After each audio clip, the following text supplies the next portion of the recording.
Welcome, welcome, everyone. My name is Aaron Russell, president of the Golden Speakers Toastmasters of Fairfield, and welcome to tonight's meeting, the last meeting of the year.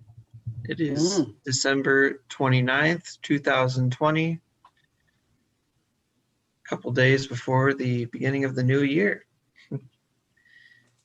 The mission of a Toastmasters Club is to provide a supportive and positive learning experience in which members are empowered to develop communication and leadership skills, which in turn foster self-confidence and personal growth. So let's hear it for our mission.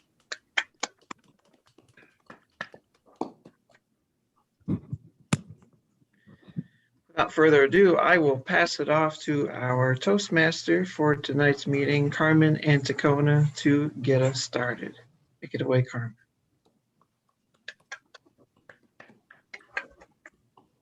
Good evening, fellow Toastmasters and viewers at home. Today, we are having two quotes. Wishing to be friends is quick work, but friendship is a slow ripening fruit, Aristotle. A day without a friend is like a pot without a single drop of honey left inside. Winnie the Pooh.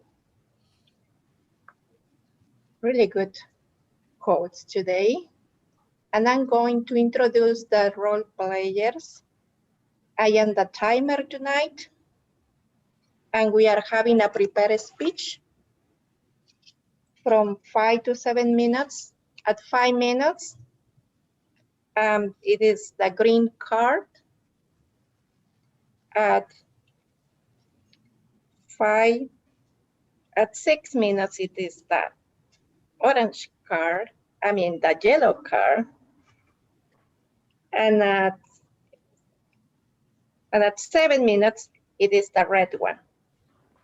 There is a 30 seconds to wrap up.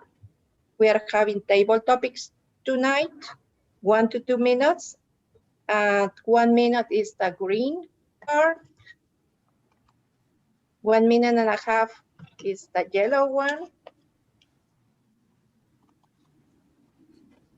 2 minutes is the red one. 30 seconds to wrap up. And the evaluations are 2 to 3 minutes. And 1 minute is the green card.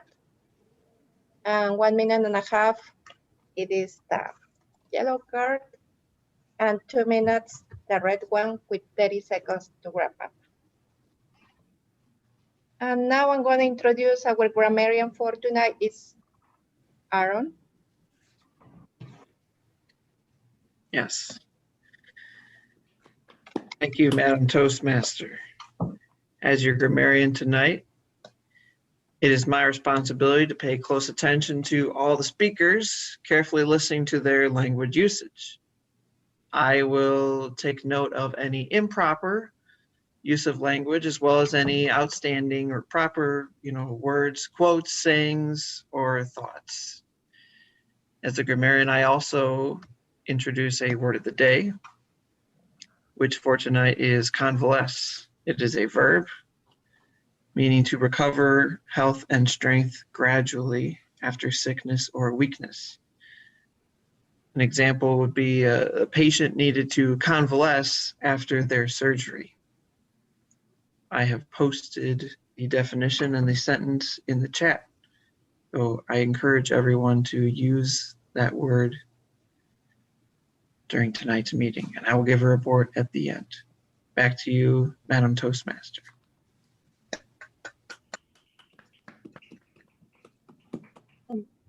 I'm going to introduce right now to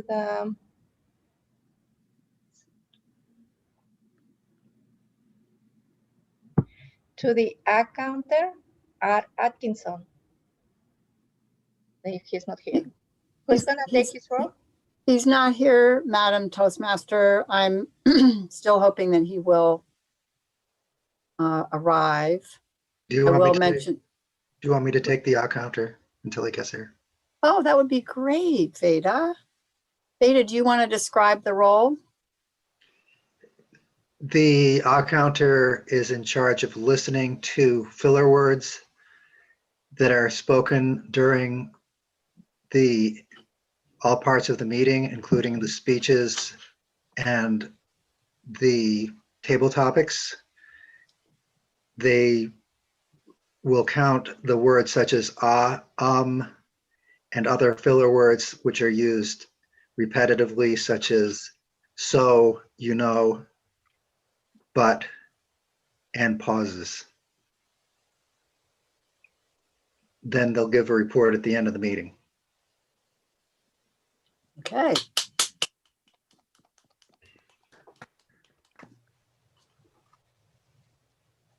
Our general evaluator is Jean Symington Craig. We're gonna hear from her later on. And we are having a prepared speech, and I'm going to introduce Bob to read the objectives. Thank you, Madam Toastmasters. Good evening, fellow Toastmasters and viewers at home. This evening, member Aaron Russell will be giving a speech. The purpose of this speech is for the member to project and practice using vocal variety on his speech. And the member will present his well-organized speech tonight on his topic of learning to live with mistakes. Back to you, Madam Toastmaster.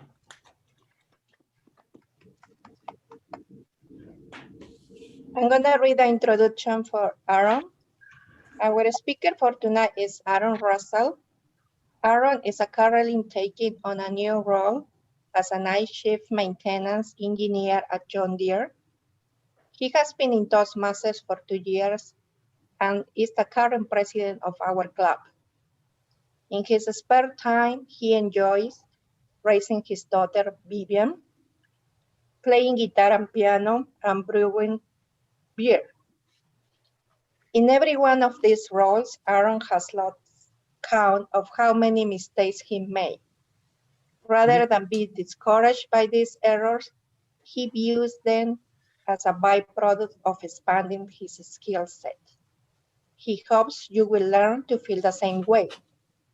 Please join me in welcoming Aaron Russell with his speech, Learning to Live with Mistakes.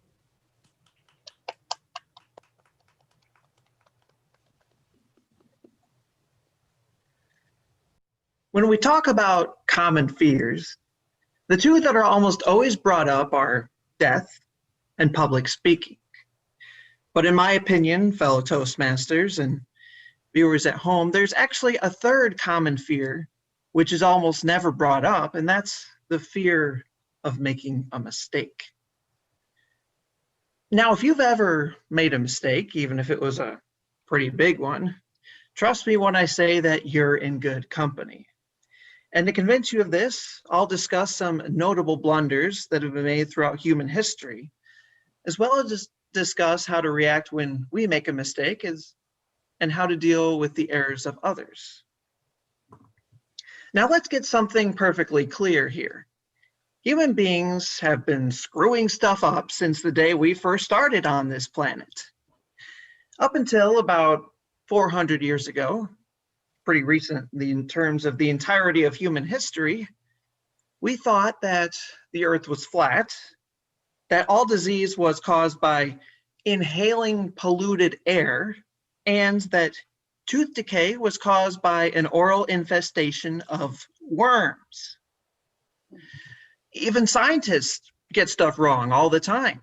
NASA lost a $125 million Mars rover because they forgot to convert a measurement from imperial to standard units. And we're still reeling from the mistakes which caused the Chernobyl nuclear disaster and the Deepwater Horizon oil spill, amongst many other incidents. Even in the modern age, we still get stuff wrong. Remember when this pandemic first started and all the medical experts were telling us that cloth masks were ineffective against the virus? Now they're one of our main methods of defense against it. So now that we know that human beings and mistakes go together like bread and butter, what do we do when we have our own snafu? Well, in my opinion, the first and most important thing that we need to do is to admit to it in a timely manner.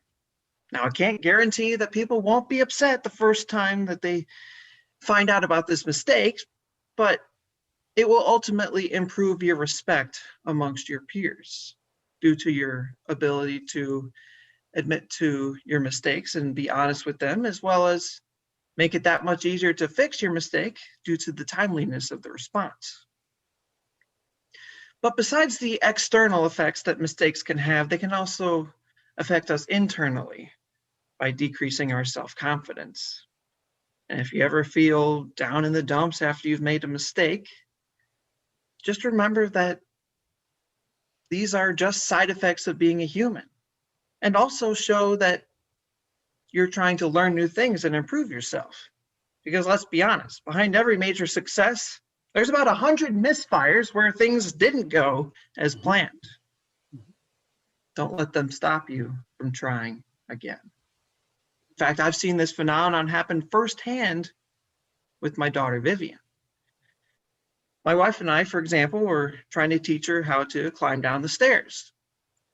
The first few dozen times that she tried to do this, she took quite a tumble, but she learned from these errors and gradually refined her process.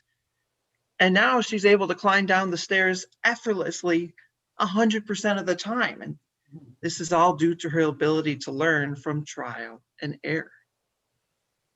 But of course, we're not alone in this mistake-prone existence. We also have to deal with the errors of others. And so what do we do when we catch someone else slip up? Well, the first thing that we need to do is decide whether or not we should even tell them about it. I had a classmate in high school who relished in the opportunity to point out every single minute mistake that his classmates made. And you know what? Not once in any of those interactions do I ever remember someone responding with, "Oh, thank you very much for pointing out my mistake." Unless we're tasked with a situation where we should be pointing out these errors, such as being the grammarian or the odd counter at a Toastmasters meeting, or we're in a situation where that mistake has had a direct impact on us, it's probably in our best interest in that relationship with that person to just let it go. But what if we're in a situation where we do have to point out someone else's slip up? We need to do so in a respectful manner, just as we're taught in Toastmasters. Begin with a positive for the person. Humanize yourself by also pointing out many of the mistakes that you've made yourself. And also ensure that they understand that you're pointing this out not to humiliate them, but to allow them to understand and learn and grow from the situation. Now, I'm sure just about all of us have also been in situations where someone has made a mistake that's had a very large inconvenience for us. And I can't stress enough in these situations that anger and frustration is almost never justified. This is something I see far too often in leadership. And if I'm being honest, it's one of the best ways to kill someone's motivation. Because really, we shouldn't be afraid to make mistakes. After all, as we've already seen, human beings have been making these kinds of errors since the first time we set foot on this planet. And due to the inevitability of ours and others' mistakes, I've also shown how to react in situations where we've had our own snafus, as well as how to deal with the errors of others. After all, the very existence of these errors shows that we're continuing to challenge ourselves and expand our current realm of what is possible. Thank you very much.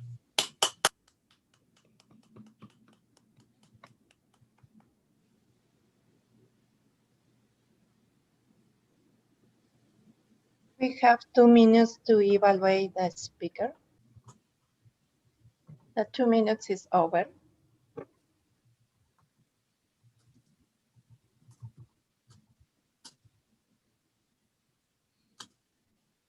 Is the evaluator ready to evaluate this speech right now? Or that's, I'm still need a little bit more time. oh, okay. All right, so we are gonna go to our table topics. Master, who is, Juna is,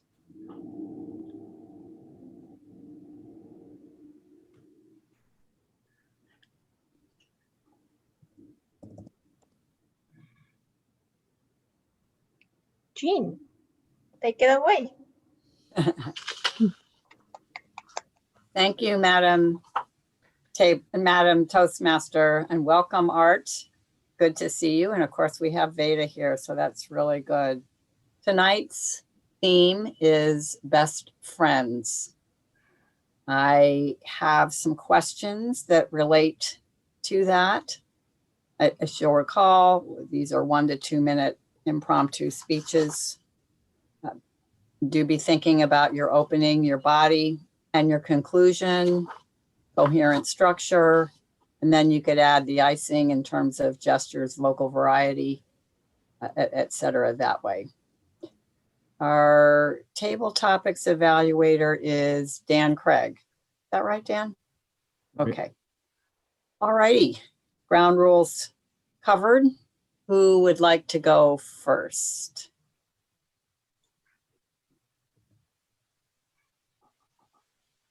Okay, Art's jumping right in here. Okay.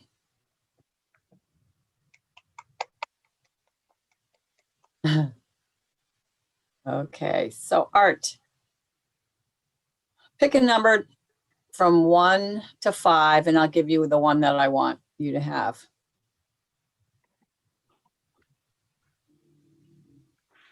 1. Okay. You have a job opening for best friend. What characteristics are you looking for as you interview candidates, and why are they important to you?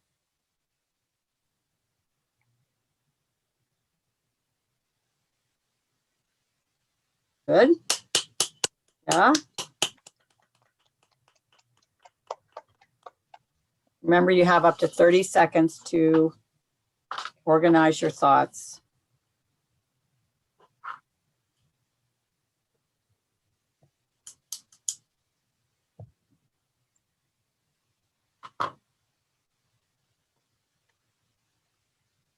Thank you, Madam Topics Master. I'm interviewing for a position in my organization called Best Friend. And I'm very aware of the fact that several previous people have occupied that role and how different they are from one another. And I am planning to give up choosing myself who's going to be a best friend and let him choose himself by acts of friendship and shared interest. What I'm observing about people in the past is that in every case, they have shared some important interest of mine, and that became the basis of the friendship. But I'm thinking of one particular best friend whom I've known since he and I were rooming in college, which puts it at approximately 45 years or more ago. And this friend and I are still in communication, and no one else in my life has been in communication with me that long. And he, by virtue of his personality, chose himself to be friendly and inducted into the best friends category. It wasn't my choosing. I was lucky to get such a friend. Thank you for the question.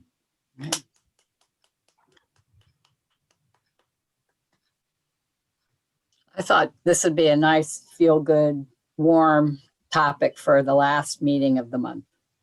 Who would like to go next? Thank you, Art.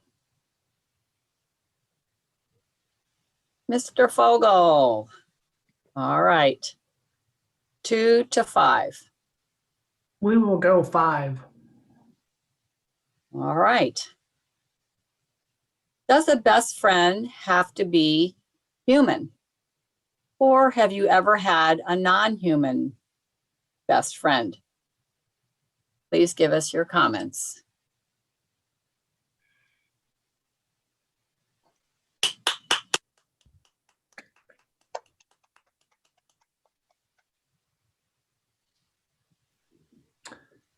Thank you for the question. Question being, can a best friend only be human or not human? I would say I've had non-human friends, but in my case, a human friend works better for me. Mhm.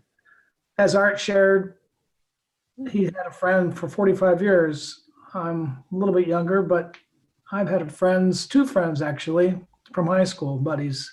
One lives in Milwaukee, one lives in Florida. And we have maintained our friendship through texts, motorcycle rides, scuba diving, just a variety of fun things back and forth. We can go for 6 months or longer and not really talk to each other, or maybe not even be able to see each other for a couple years at a time. But when I hop that plane and go down to Florida and I come hang out, it's just like it was back in high school. It was just the good old days. It was reminiscent. It was fun. It was chasing girls and drinking beer and all those fun things we all just talk about, and how we chuckle and laugh at our old gray beards and thinking, man, how did we ever make it this? And we were just so crazy, we thought. And now those are the memories that I cherish most with my best friends. And I believe they cherish that the most. Matter of fact, this is an interesting question that you brought up. I just received a text from one of my best friends, and he brought it out of the blue that there's no friends like old friends. And he was thankful for our friendship as he expressed that. And for that, I was thankful. Mm. Thank you.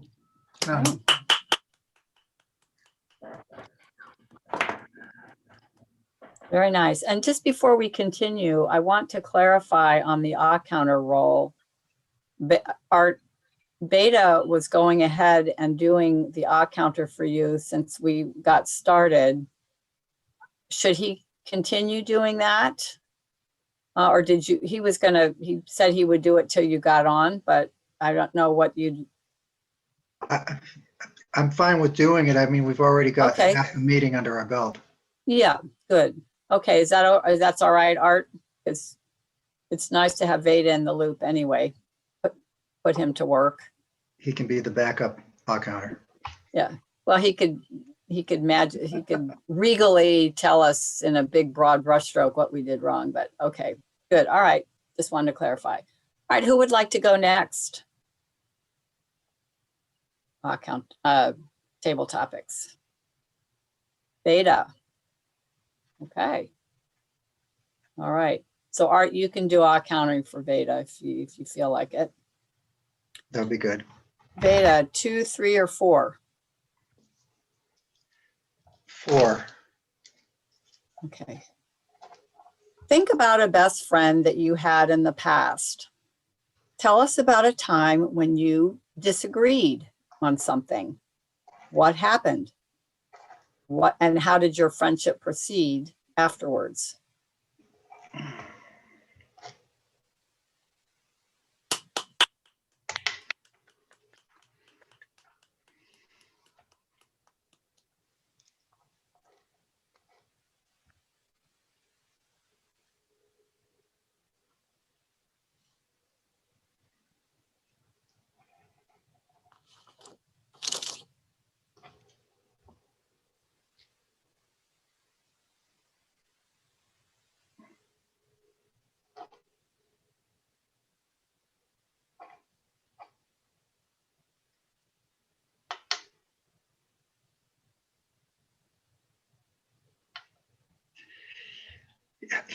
Hi, so, Madam Topic Master, thank you for this challenging question.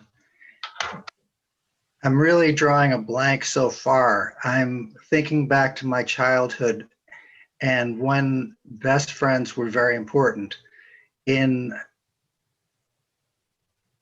the idea of being a best friend, when I was 5 years old, I had a quote, air quote, best friend, and his name was Andrew Campbell. He was a year younger than me, and I was thrust into his home primarily because my mother needed a babysitter. Mm. And I remember that he had a habit of fibbing and lying. And I actually thought it was pretty interesting how good he was at lying. So one day I told him he was the biggest liar I've ever known. And he didn't take that very well. He was highly insulted and flew off the handle. But I never got a chance to really explain to him because he was so angry at it. You know, actually, I thought that was a really good talent that he could lie so well. And he was the biggest liar ever. And I remember that my mother really did not enjoy his mother's attitude about babysitting. I think maybe the apple had not fallen far from the tree because his mother had the logic. His mother was saying, I think my mother was paying like, let's say $40 a week. And his mother said, I don't think $40 a week is enough to care for 2 children. Leaving out the fact that one of the children was hers. My mother was so logical. She's like, I'm not paying you $40 to take care of 2 children, but yet the disagreement seemed to continue and I got a new babysitter the next year. So that's my recollection of best friends. Madam Table Topic Master. People forget how complex you can be when you're 5 years old and 4 years old. I definitely remember. I remember like a pretty lively internal life at 5 years old. So thank you for that, Veda. Just stop me when it's time to stop because I'm just tootling along here. I have 2 more. And I think Dan Craig is looking for something.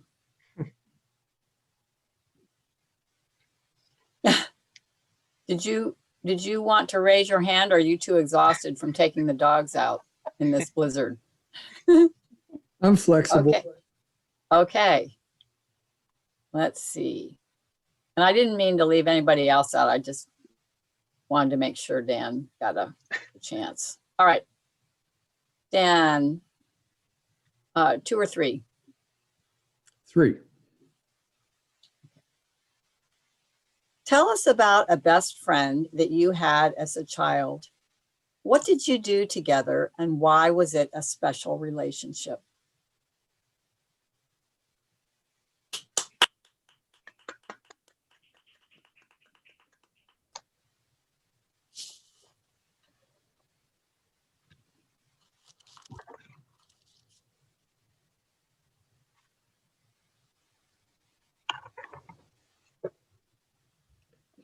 Madam Topics Master, fellow Toastmasters. The friend that I'm thinking of was one of my near neighbors. I'm trying to think exactly what the ages were. I think we were still in elementary school, maybe 5th grade or 4th grade or something like that. His name was Charlie Walker.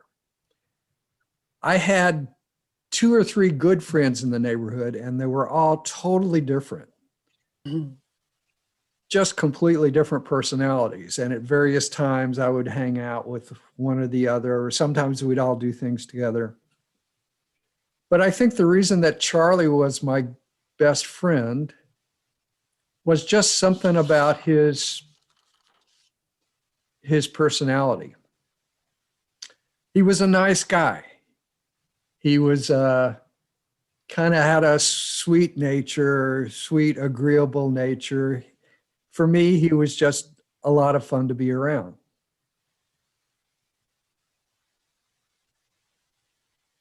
At that age, you do all kinds of things around in your neighborhood. And I'm thinking about 4 guys that used to play around that. I think about it. There are various ways to entertain ourselves. I don't think I'll go into all of them. But Charlie had a big backyard. He had a trampoline. We used to jump on the trampoline. We used to set up targets and shoot arrows. We used to, you name it. There was all kinds of stuff going on. And I think the reason that I remember him so much as a best friend from childhood was that at one point he moved away. Oh, His family moved to California, and I was just really kind of heartbroken over it. oh. It was very tough. So Charlie Walker, wherever you are these days, I haven't talked to you in 60 years, 50 something years. I hope you're doing well. Mhm. Madam Topics Master.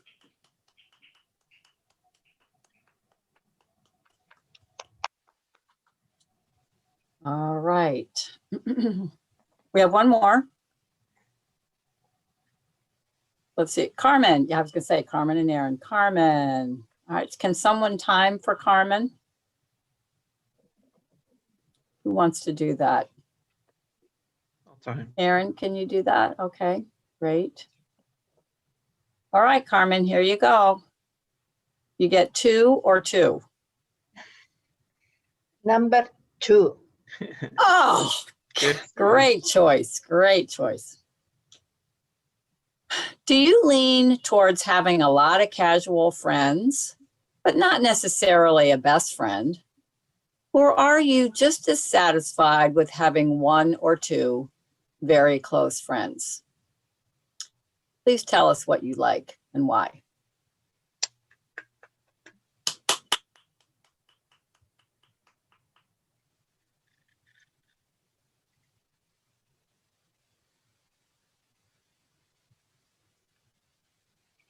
Good evening, fellow Toastmasters and viewers at home.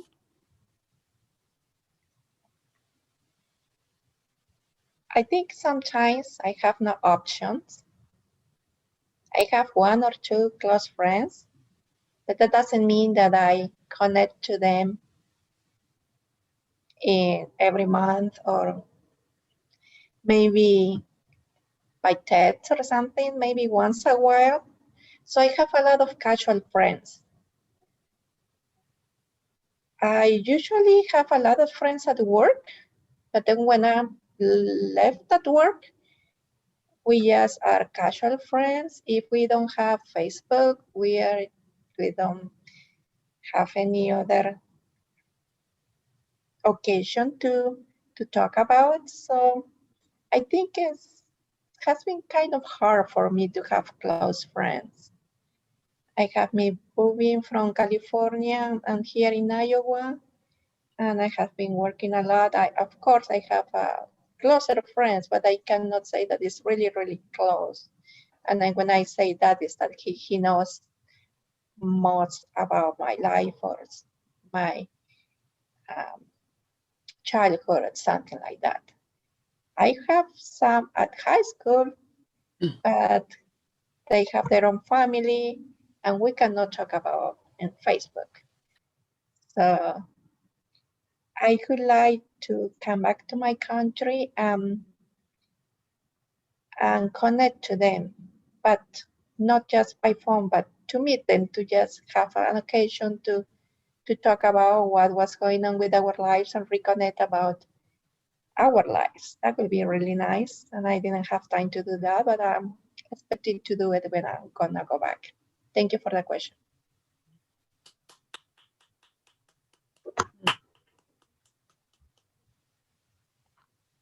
Madam Timer, which of are we done with table topics, by the way, Mr. Toastmaster? I think we are having time for at least one or two more. Okay, I'm getting into a repeat cycle here. Let's see. Okay, I could. Dan, you're on mute. You're on. You know. Okay. You have to keep in mind that we skipped. Oh, that's true. I think we are out of I time. think we, yeah. So by my side, all of table topic speakers qualify: Art, Bob, Veda, and Dan. And I don't know if I qualify. Did Carmen Yes. qualify? Yeah, Okay. she qualified. So All we're right. going to vote for best table topics. Right. Everyone just send in your best table topics to Carmen. And then meanwhile, we can introduce our table topics evaluator, who is Dan Craig. How about if we do the speech evaluation first? You're not ready? Okay. I Okay. assume Bob's ready. Yeah. Yes, I'm ready, Dan. As he'll ever be. All right. All right. So we'll, Madam Toastmaster, or what, general evaluator. All right. General evaluator hat. I'm calling up an evaluator who is Bob, evaluating Aaron's Learning to Live with Mistakes speech. Welcome, Bob.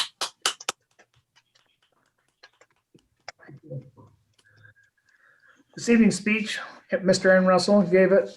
His speech title was Learning to Live with Mistakes. Aaron, when he started out, he gave a great introduction. He had good voice control. He had good hand gestures. He has some good words there like snafu. He used that word twice in there, and that really rang with me.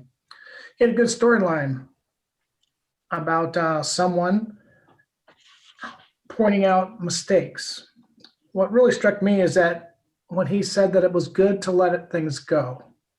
And that's can be somewhat humbling to an individual. And I thought it was really good, especially in management, which I know Aaron's in. And it says he put a good way, so you got to humanize yourself. And I don't know if I've ever heard that before, because usually someone's always a villain and no one ever really humanizes himself. So that was well put. One thing that I suggest, Aaron, and that you'll work on is when you first start off in your speech, that you might work on your voice control just a little bit when you start out. And my suggestion would be for your challenge, in order to achieve that, you could practice a little bit more so you get the voice control when you start your speech off. Other than that, it was a great speech, and pass it on. Thank you.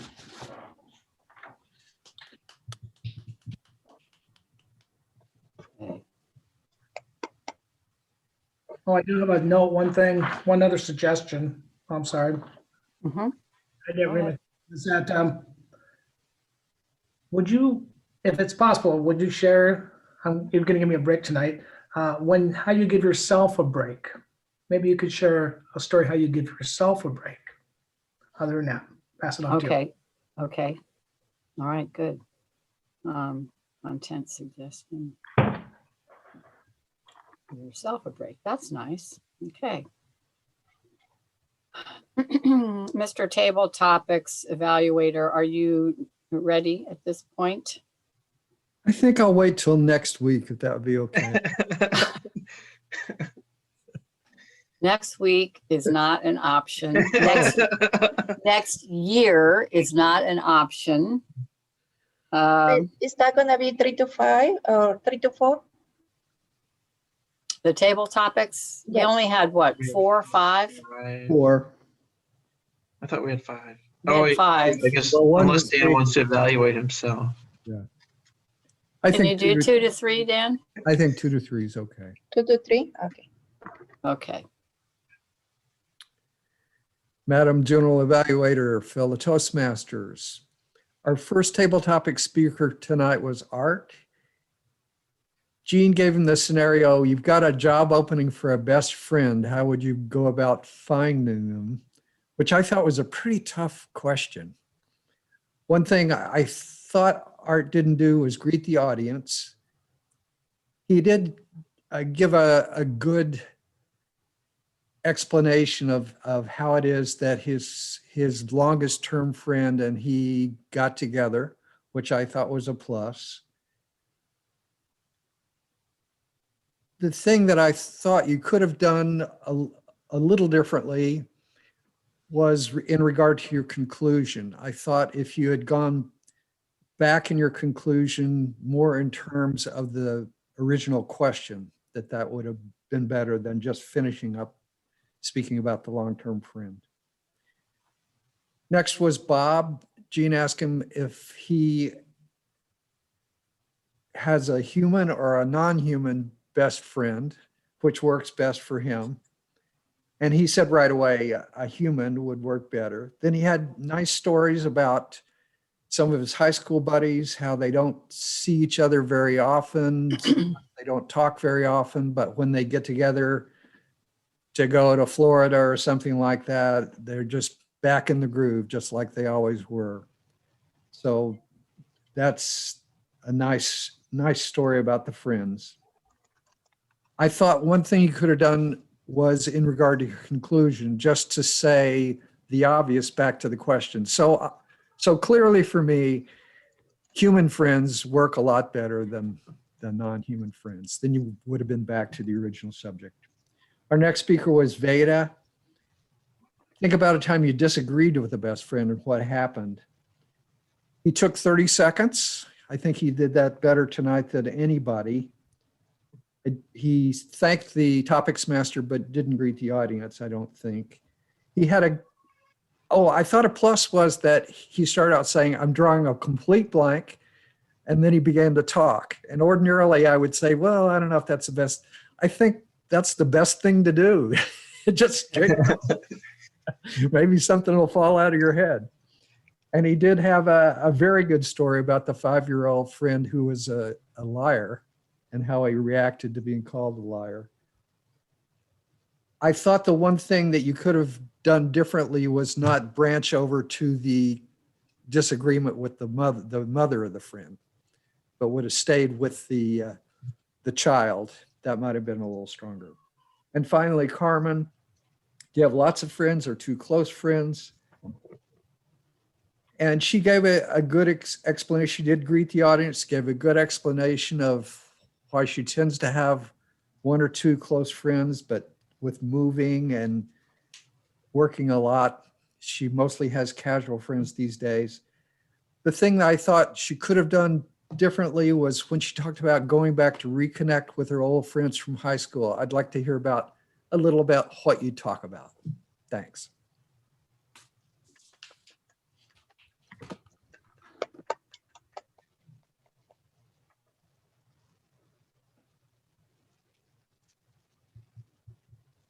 Thank you, Mr. Table Topics. Evaluator. Now we have had 2 evaluations. Madam Timer, did both of our evaluators qualify, or which evaluators have qualified? Only Dan qualified. Only Dan qualified. Okay. Then we don't have a competition there. Okay, good. With that, I think we're ready to go into the reports now. Is that not right? Okay. All right, thank you. Let's go ahead and start off with our reports, and we can start with Madam Timer. Carmen, if you'll give us the report.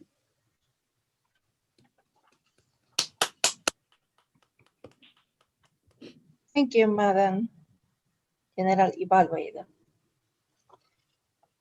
For the prepared speech, Aaron, 6 minutes 49. For the table topics, art, 2 minutes 1. Bob, 1 minute 59. Veda, 2 minutes 22. Dan, 2 minutes 34.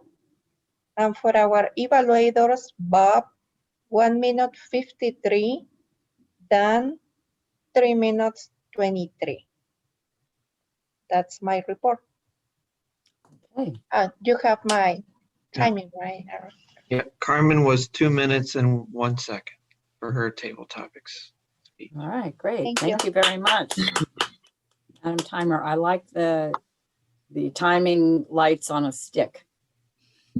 I like that. I didn't have the colors. If you were to fry It them, you could, disappears. if you were to fry them, you could take them to the Iowa State Fair. Somebody would eat them, I'm sure, because it's on a stick. Okay. Now, I'm feeling a little tired today from all of this snow, and so I feel like I'm convalescing a bit tonight because it's been really a hard day. So I apologize for that. Yes, Dan? Well, it's funny, but you know, it was so challenging to take the dogs out and I hurt my back. But during the meeting here, I've been able to convalesce a little bit. Oh, that's true. That's true. Our garage door, I went out, I slid around, I came back in, and there was so much snow. The automatic garage door would go down.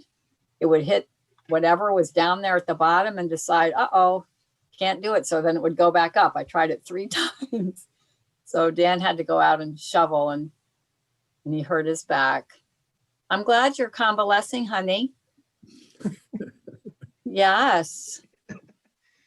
Is anyone else convalescing after the holidays for either overeating or hurting themselves? Well, we'll hear about it later, but let's go ahead and move to our grammarian for the evening, and that would be Aaron Russell. Thank you, Madam General Evaluator. At the 11th hour, the Craigs slipped in a couple usages of our word of the day, convalesce, and different forms of the word, may I add. So bonus points there. Suffering vocabulary. What's that, Art? I'm suffering from vocabulary overload. Too much convalescent. All Yeah, well, right. you're probably not feeling very well either and convalescing from something. So you can just relax. We'll take care of it. All right, Aaron, back to you. Thank you.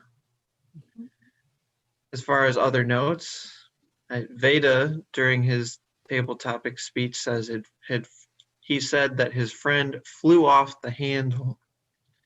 I like that phrase. Bob pointed out usages that I had during my speech. He said that I used the word snafu twice, and he liked the word humanize. So I appreciate the fact that even during his evaluation, he almost acted like a pseudo-grammarian, pointing out words that he liked that I used during my speech. Thank you, Bob. And then finally, Dan, during his evaluation of Carmen's speech, he used the phrase that she was back in the groove with her friends. I like that. That's my report.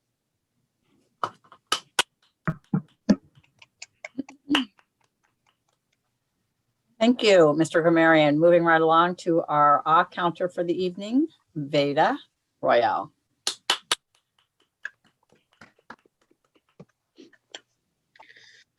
Thank you, Mrs. General Evaluator. You know, I've seen such an improvement from when we were doing the in-person meetings. I don't know if it's the Zoom meeting or we're down to the best of Toastmaster regality and nobility to having this smaller group. But where I was thinking towards the end that we were going to move into the Olympics of counting, the first ahs I heard were from Bob. And I don't know what the current rule is. Do we say 5+ if it's over 5? Gonna go over. Depends on how egregious you feel that it is.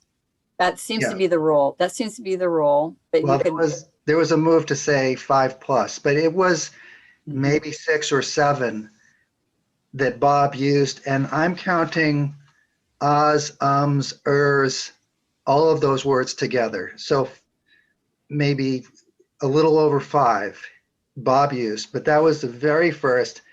And then the next thing, Jean slipped in a random in the middle of her duties. And other than that, the speeches, the evaluations, and the topics that I evaluated were all clean. And that was really amazing. And I'd like the report from Art if I spoke any ahs, ums, or other filler words. I heard from Bob and from Veda 3 ands. From Bob, I heard 2 ums, and from Veda 1. That was it. Okay, great. So the report from me is I had 3 ands and an and Bob had some ands that I didn't 3 count. ands, 3 ands, and multiple ums. Yes. Okay, great. And I do have one comment that may have been more in the grammarians category, but I have a pet peeve about the word thank you, and I will give the correct and incorrect usages of it during the meeting. Is that okay? no, we have heard this, Veda, and it's Well, I fine was, to, no, it's good. It's a good reminder. Since we haven't had you for a while, we could do for it with a refresh. okay, so the only person who really I wanted to point out, because I want to help Aaron improve, is at the end of his speech, he said, "Thank you very much." And he could have said, "Thank you, Madam Toastmaster." And the good use of the thank you, which I haven't heard before, but it is a new thing, seems like a new thing in the club, which is very good, is at the end, both Art and Carmen said, "Thank you for the question," which I think is a very good use. So that would be my report. Okay. All righty. And there is one addendum to that, I would say, is because if you're in the red zone and you've got the red card or the red light, if you want to tack on a thank you, anything, you could run the risk of going over time. You're not required to do that. And a lot of people will say the audience should be thanking you. You don't need to thank the audience. So keep that in mind as well. And as Table Topics Master, I found myself when you guys were in the red and you sound like you had nailed your final sentence, I started clapping. And then you guys would say, well, thank you for that. And I just go, oh, so I jumped the gun, but it's because I'm hoping you're not going to go over time. Yeah. So Yes, thank you is generally kind of to be avoided, but if you have to use it correctly. Thank you for the question. Is that if you have time and you want to do that, that's great. Okay, let's see. That was our counter. Oh, then we have our joke master. Is that going to be Art tonight? Who's the joke master tonight? Bob. Bob? Bob, Oh, look at that with those. God, he looks so wily. yeah, All right, Bob. you should have one in the mail for Christmas soon, okay? Okay, it gets front and center on the coffee table. Did you hear about the snowman who got a DNA test? Turns out he's 85% water, 8% dirt, 7% dog pee.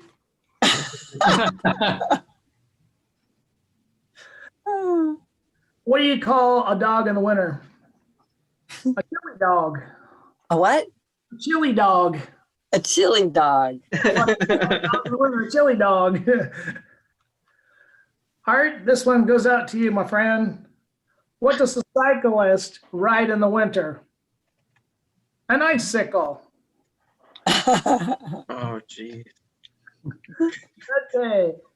And if you come across a vampire snowman, watch out for frostbite. Very good. Is that, oh, good, very good, very good. All right. Well, thank you for that, all of that. I will go ahead as the general evaluator. I believe I get 3 to 4 minutes, Carmen. Go ahead and give comments on our evaluators. Bob evaluated Aaron. I like that he made comments about the storyline and the introduction. Again, wanting to emphasize, let's have some feedback on structure and content as well as delivery. He suggested voice control, more voice control, and he also said he would like to ask that Aaron maybe give himself a break, give a story or something about where he was berating himself for a mistake he made and then gave himself a break. My comment for Bob would be when he said voice control, I don't know what that means. So I would appreciate having an example. So if you give that comment and say have more voice control, show us what that would look like. And that means you do have to exercise your brain and think ahead as to how you would explain that with an example.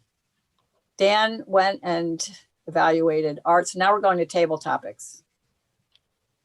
He gave a suggestion. He wanted the conclusion to refer back to the question. That's really good. That's a wrap and reminds the audience where you started in the beginning.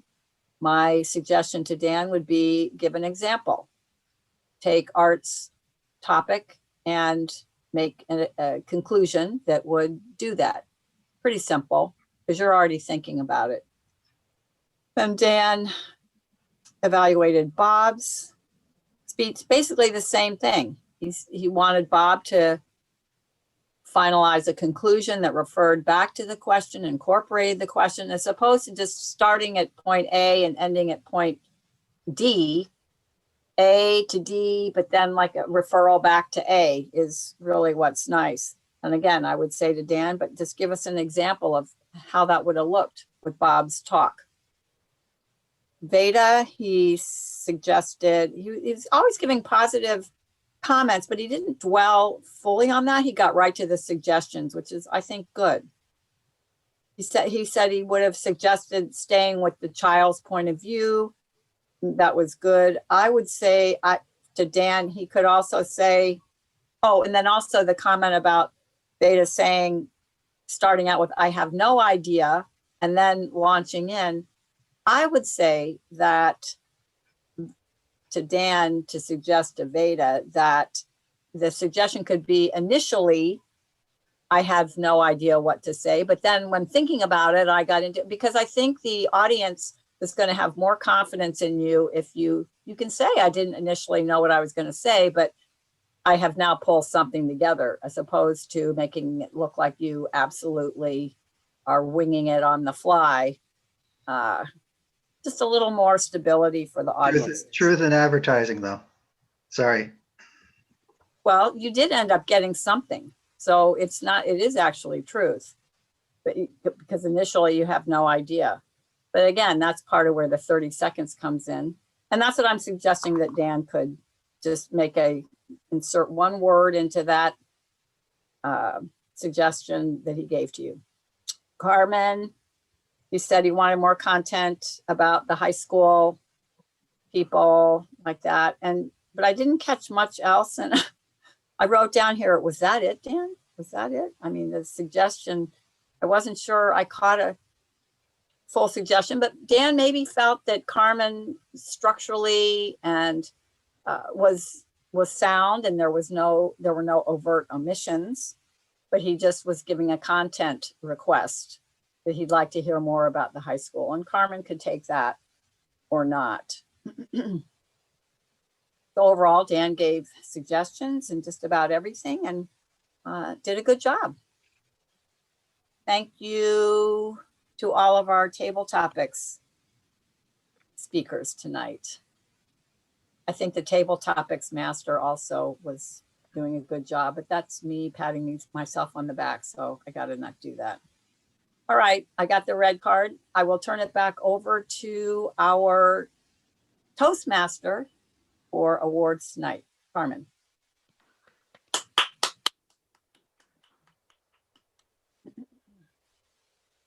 All right.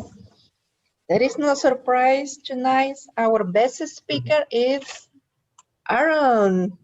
Hey, Aaron. Oh, she's Yay. got a best speaker. All right, good, good, good. Yeah. Our best evaluator is Dan. Oh, look, we'll do it in stereo. We're doing it in stereo. I could go this way. You could go forward and back. There we go.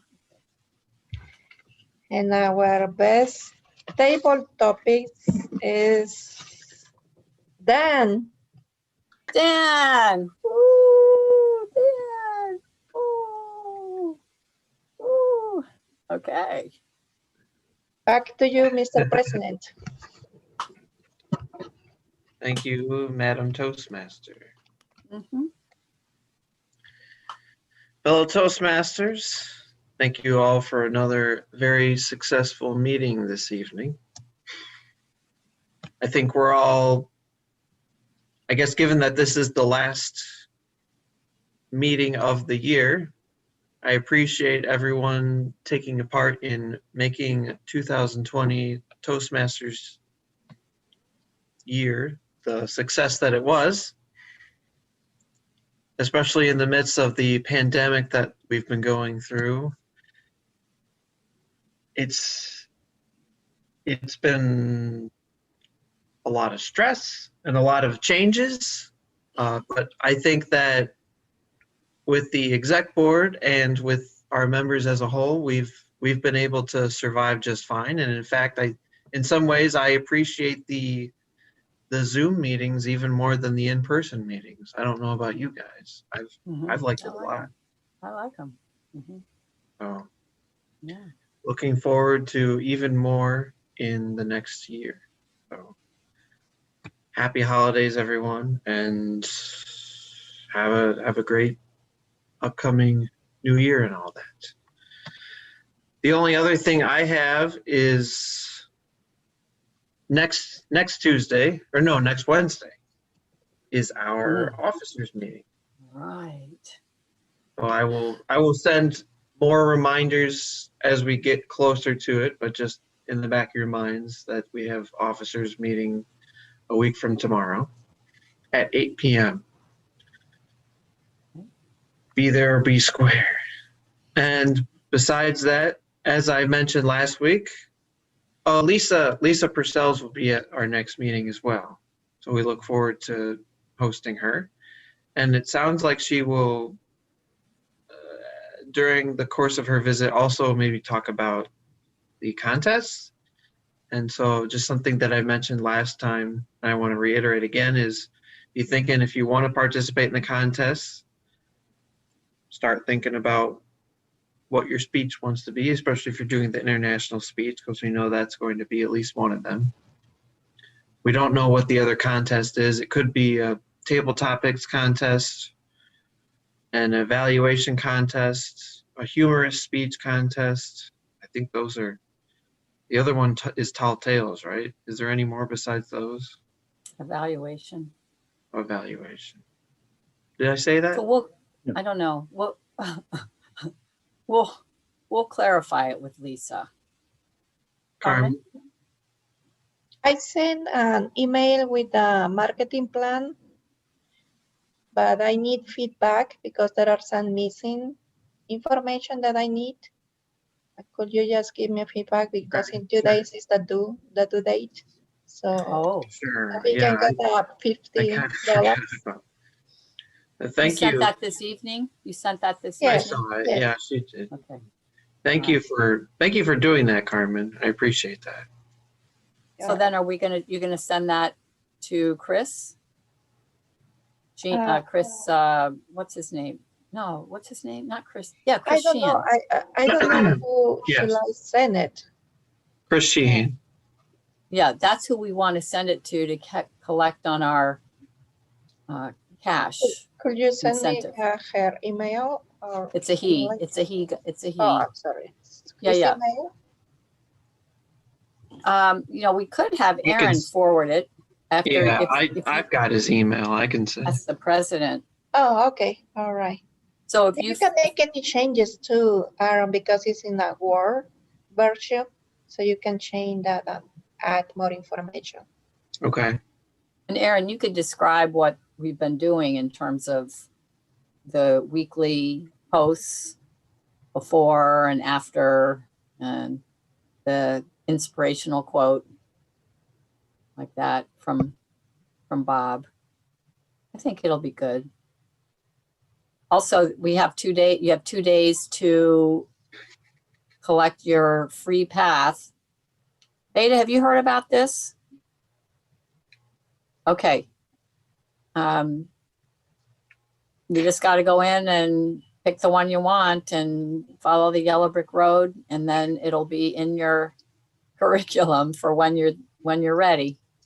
So, but turns there's into a 2 more pumpkin. days to do What? that. Just 2 more 2 days more. to pick a free path.